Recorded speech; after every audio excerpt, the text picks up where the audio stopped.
Si un virus respiratorio entra a un colegio, lo aíslas.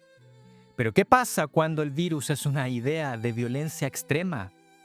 Durante las últimas décadas, cientos de científicos del mundo se han abocado a entender por qué ocurren escenas de tanto dolor en nuestras escuelas.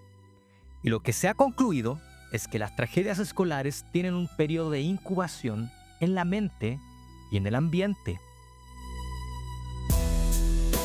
Creemos que un cerebro joven simplemente estalla un martes por la mañana sin previo aviso, pero la evidencia nos dice que esto es poco probable en términos biológicos. Esta violencia brutal no es un cortocircuito repentino, es una escalera muy lenta de agravios, aislamiento y fugas de información. En el 80% de los casos, el sistema tuvo las señales de alerta frente a sus narices durante meses, y hoy vamos a conocer cómo identificarlos en nuestros hijos y alumnos. Cuando ocurren estas tragedias, a muchas personas nos duele.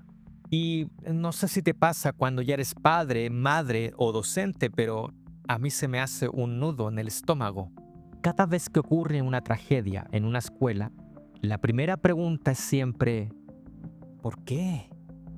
Nuestro cerebro entonces comienza a funcionar como un detector de respuestas y soluciones para afrontar este trauma de la tribu.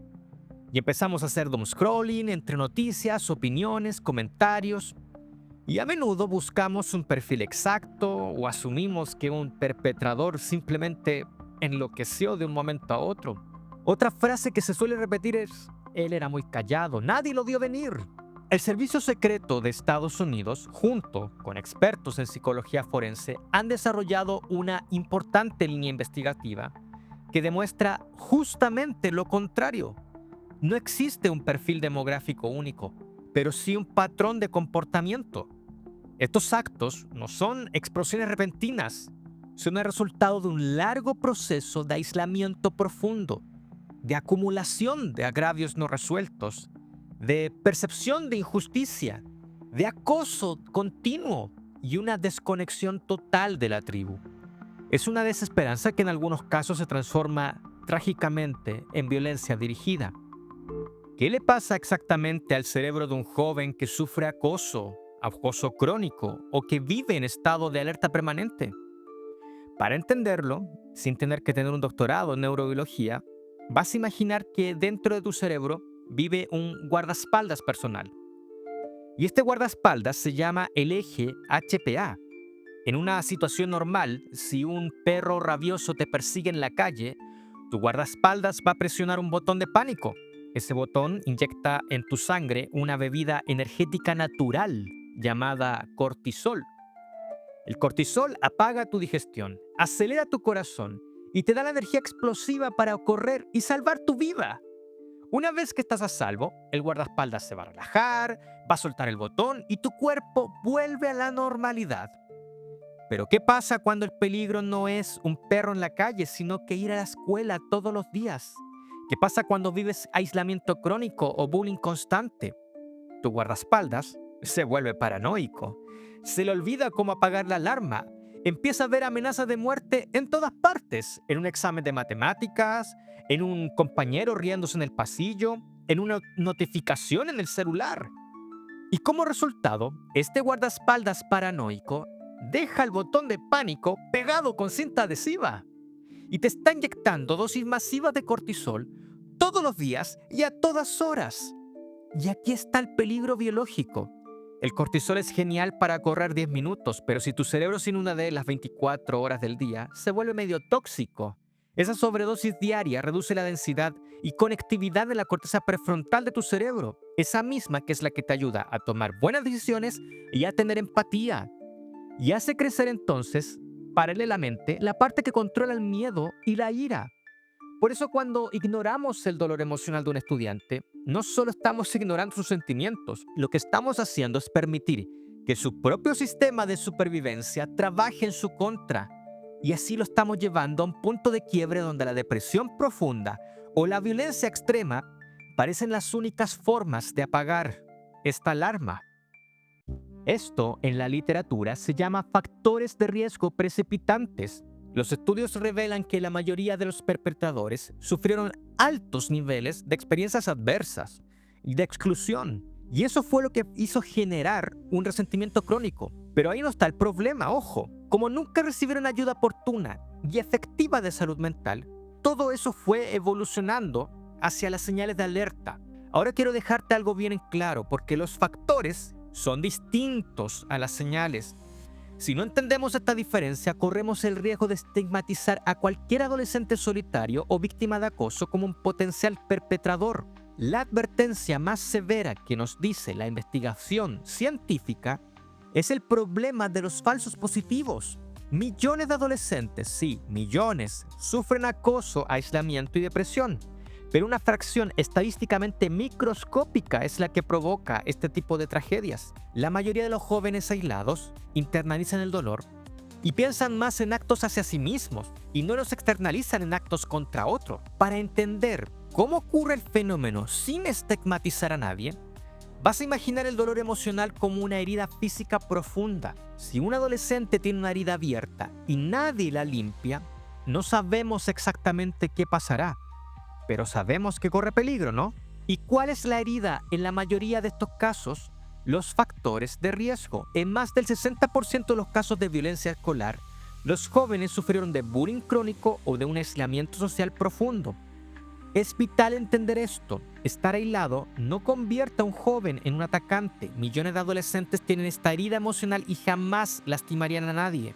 Muchos sufren en silencio, lidiando con depresión o con ansiedad. No sabemos en qué derivará ese dolor, pero sabemos que una herida ignorada acumula baja autoestima, resentimiento y destruye la empatía.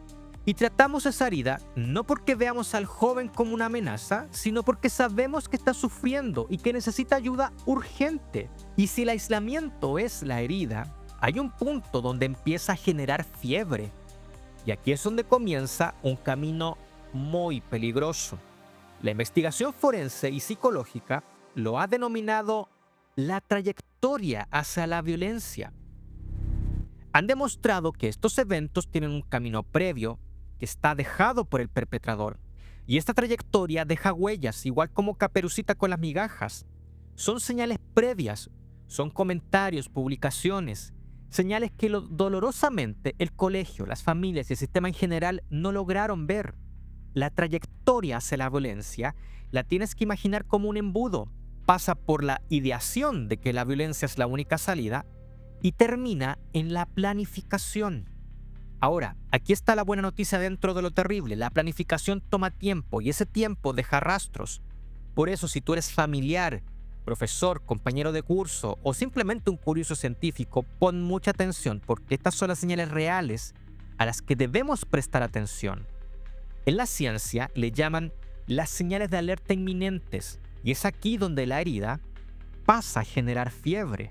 La señal de alerta más importante se llama fuga de información o leakage. En más del 80% de los casos, el atacante le dijo a alguien lo que iba a hacer, a veces de manera muy directa.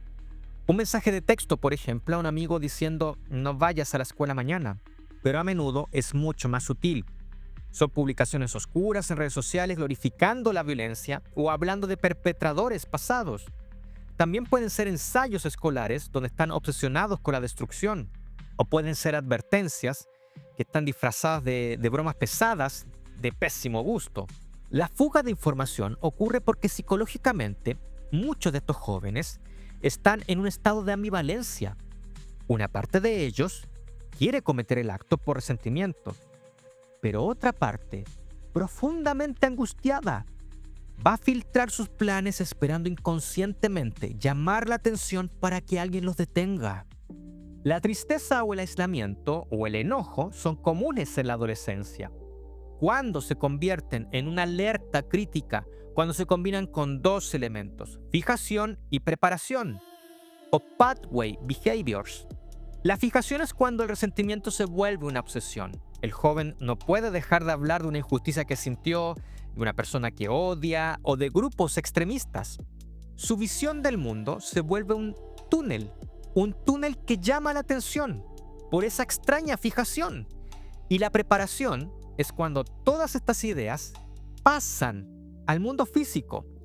Empiezan a investigar cómo vulnerar la seguridad de un edificio o de una escuela.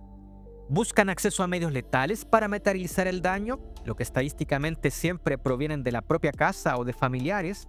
Otras señales de alerta temprana se muestran con una falta de empatía que está documentada, así como transgresión de límites físicos. Particularmente, ellos manifiestan picos de hostilidad atípica o estallidos de agresividad inusual, provocando así daños hacia otras especies. Lo que nos enseña esta señal de fijación con preparación es que cuando la frustración se junta con la logística, ahí sí que estamos ante una emergencia potencial. Muchos creen que la violencia escolar nace en los pasillos, pero la psicología criminal nos dice otra cosa.